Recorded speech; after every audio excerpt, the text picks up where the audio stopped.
Nangingibabaw pa rin ang diwa ng bayanihan sa mga Pilipino sa gitna ng trahedya. Ipinakita yan ng mga volunteer na nakiisa at tumulong sa mga pamilyang naapektuhan ng lindol sa Mindanao kahit pang ilan sa kanila ay naging biktima rin ng lindol. May report si Israel Damaulaw ng PTV Davao.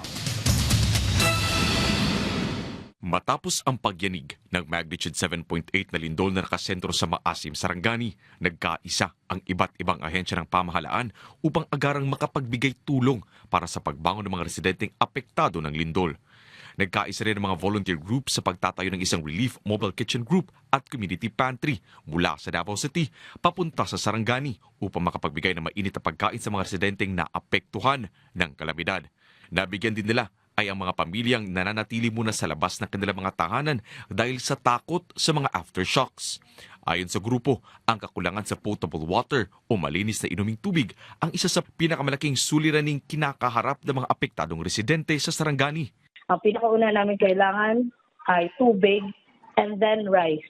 So really, in order to survive, they need to drink potable water kasi kung inom sila ng maraming tubig, nagkaka-LBM, lalo na yung mga bata nagkaka-LBM.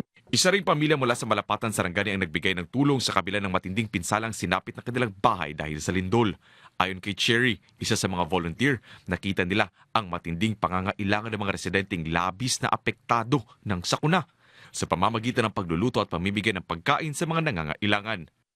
Nag-initiate yung family namin na kahit affected po kami, kahit paano naman po, mayroon naman pong kaunting magbubunot.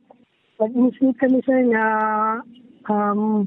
bili kami ng mga bigas, ng tubig, pamigay din sa mga tao na most affected po, yung nawalan po talaga ng bahay, walang pagkain, walang tubig. Para sa pamilya Kubrador, mas malakas ang pagkakaisa at pagtutulungan kaysa sa mga pinsalang idinulot ng kalamidad.